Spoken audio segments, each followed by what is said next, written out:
এখন বাজে 8:50। আমরা এখন তিলিতু লেকের দিকে যাচ্ছি। সবাই শুনেই অবাক হয়ে যাচ্ছে আদৌ কি আমরা যাইতে পারবো কিনা। এখন দেখি চেষ্টা করে যেতে পারি কিনা। আমরা চেষ্টার কমতি রাখবো না, সব উপর আল্লাহর ইচ্ছা। এখন বাজে 9টা।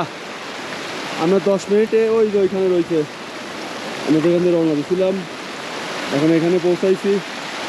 আসলে ঠিকভাবে যদি হাঁটা যেত তাহলে এসব হাঁটা খুব টাইম লাগার কথা না। বাট আমাদের প্রবলেম হচ্ছে যে অ্যালটিটিউড যেটা গেইন করতেছে ওটা অ্যাডজাস্ট করার জন্য হলেও আমাদের ব্রেক দিতে হচ্ছে।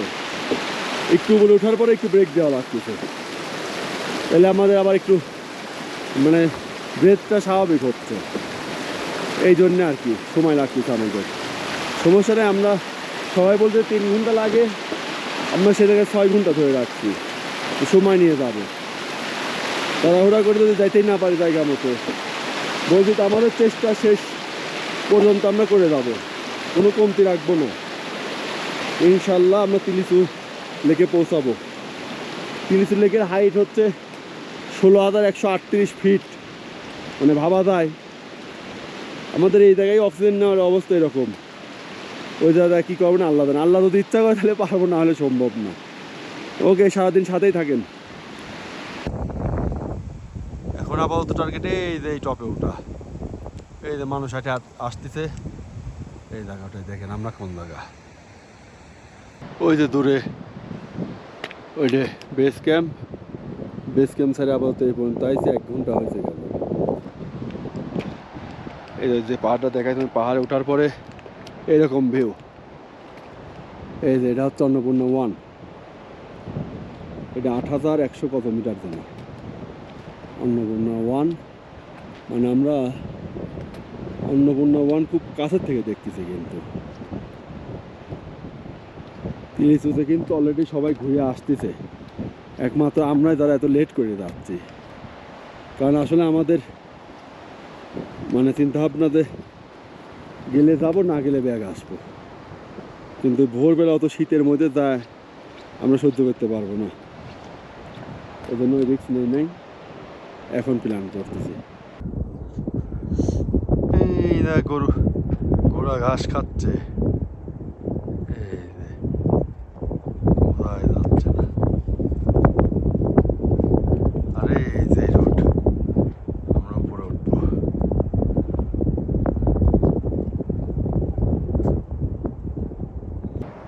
আমরা যত কাছে যাচ্ছি এই পিকগুলো, মাউন্টেনগুলো তত দূরে চলে যাচ্ছে।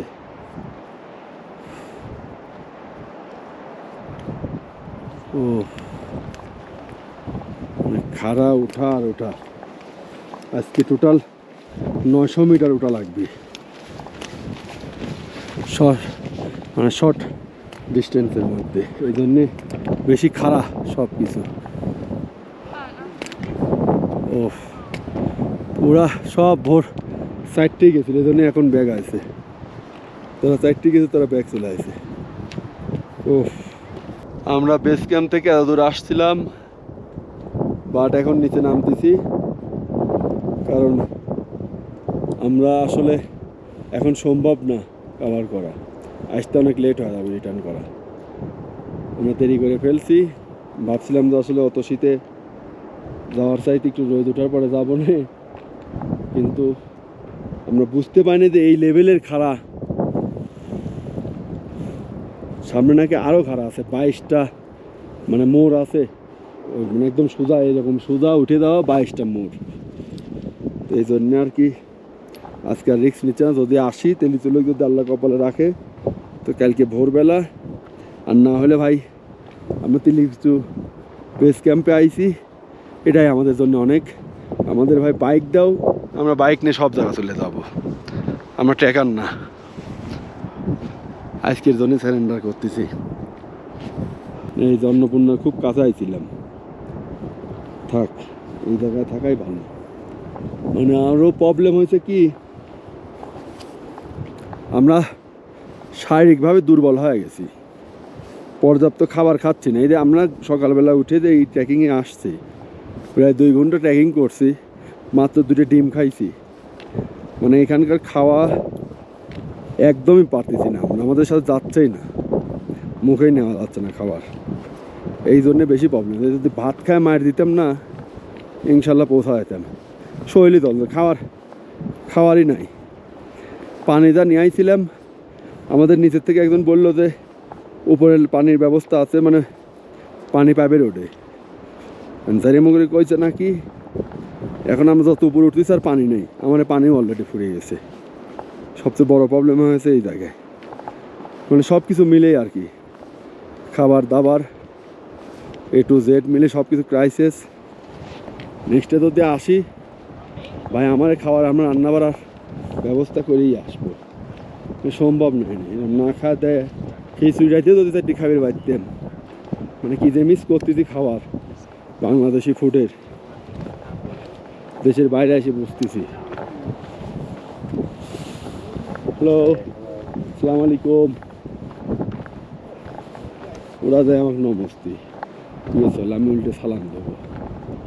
মেলা দূরে উঠেছিলাম, ও ঘোরাগুলো না বাই করে দিই।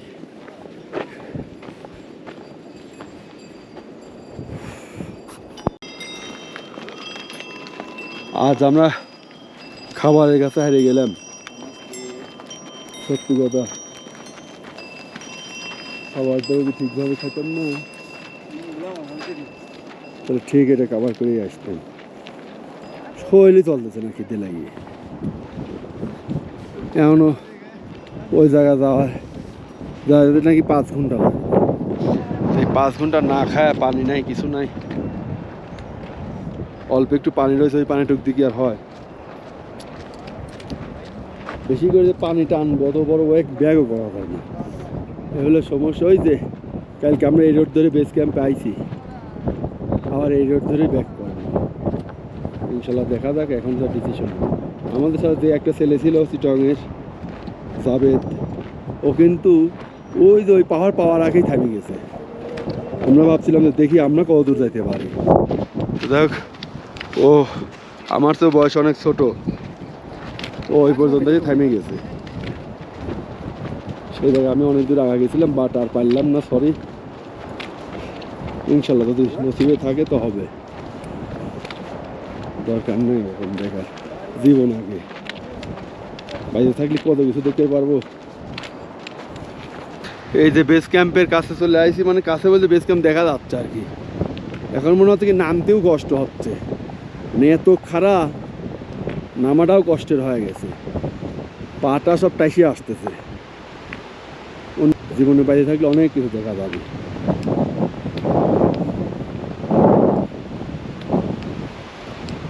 এই জন্য রিস্ক নিয়ে নিই।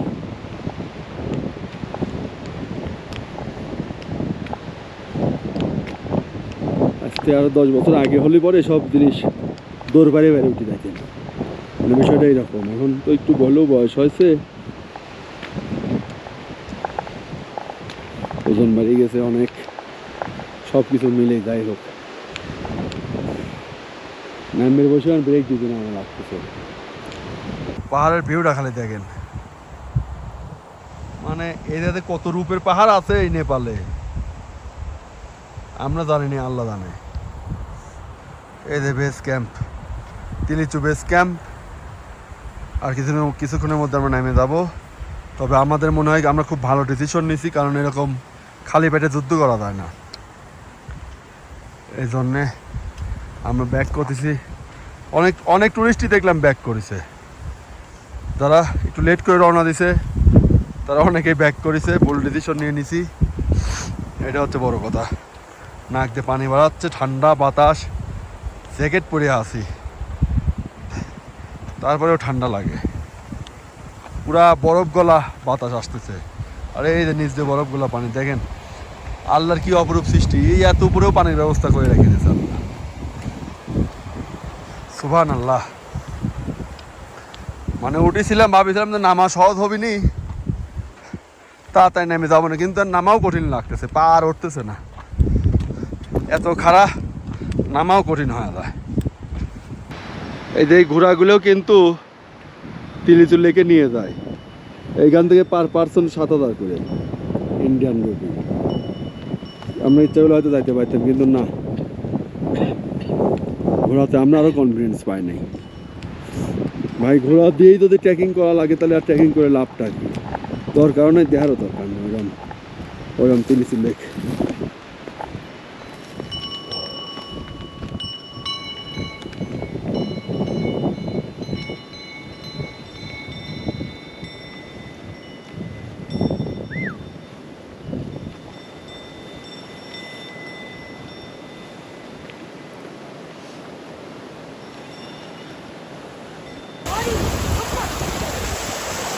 এই দেখেন পাহাড়ি হরিণ নাকি, আমি নাম জানি না যদিও। আহা চলে গেল।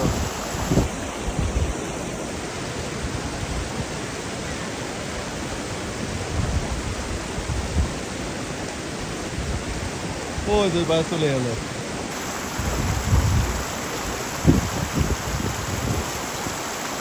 চারদিক বিভিন্ন রকম রূপ। বেস ক্যাম্পের কাছায় চলে আসছি আমরা।